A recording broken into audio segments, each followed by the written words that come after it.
சிவாய நம்ம மிருகசீரிஷ நட்சத்திரம். ஸோ இந்த மிருகசீரிஷ நட்சத்திரத்தோடைய பறவை வந்து கோழி.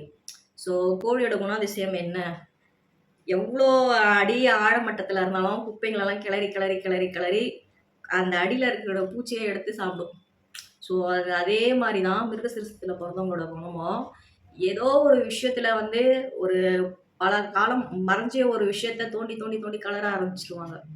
ஸோ அவங்க இப்பெல்லாம் சொல்லணும்னா இந்த டிடெக்டிவ் வேலைலாம் பக்காவாக பண்ணுவாங்க. அவங்க பயப்படவே மாட்டாங்க. கோழி எப்படி சண்டை செய்யுது? ஒரு கோழி இன்னொரு கோழிய போய் அடிச்சுட்டு சண்டைலாம் பண்ணுது பாருங்க.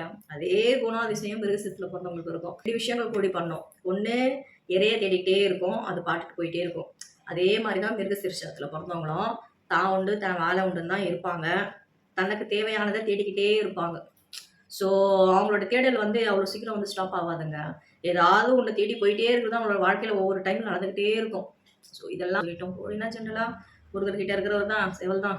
ஸோ அந்த மாரியெல்லாம் பிக்சர்ஸ் எல்லாம் பாருங்க. கோழிக்கெல்லாம் நீங்க கோவிலுக்கெல்லாம் போகும்போதும் சரி, நீங்க உங்க வீட்லயே வந்து இருந்த பக்கத்துல இருந்தாலும் சரி, கோழிக்கெல்லாம் நெறைய தானியங்கள் வாங்கி போடுங்க. கம்பு, கேழ்வரகு இந்த மாரி தானியங்கள் எல்லாம் வாங்கி போடுங்க.